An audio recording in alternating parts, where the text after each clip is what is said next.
Now I am going to explain about second feature of Indian Constitution, partly flexible and partly rigid. Indian Constitution colored as a partly flexible and partly rigid. Why? Because some provisions of Indian Constitution means some rules and regulations or some articles of Indian Constitution changed by Parliament of India at any time according to situation with two-third majority in both houses of the Parliament, upper house, Rajya Sabha, lower house, Lok Sabha. That's why Indian Constitution called as a partly flexible.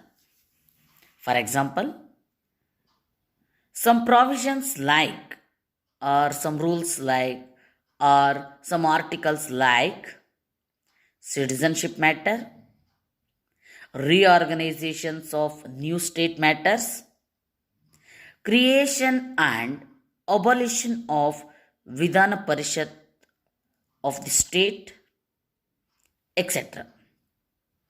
And one more point, very flexible constitution in this world, that is England Constitution.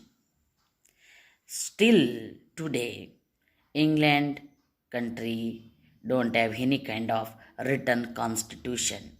On the basis of faith, customs, acts, they ruled England country.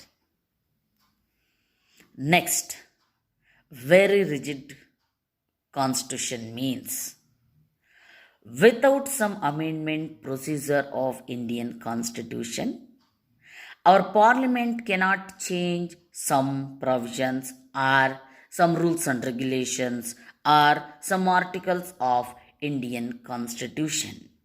That's why Indian Constitution called as a partly rigid.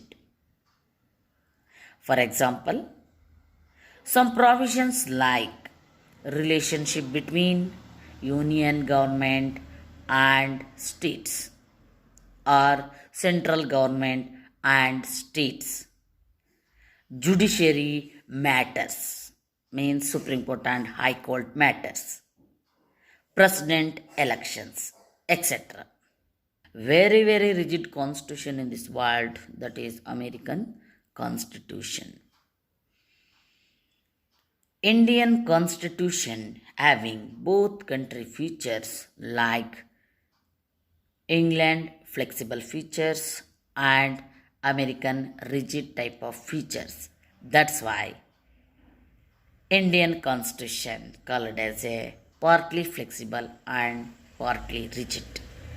Next class we will know about very important feature, that is preamble of the Indian Constitution or jewelry of the Indian Constitution or hand mirror of the Indian Constitution or horoscope of the Indian Constitution. Thank you.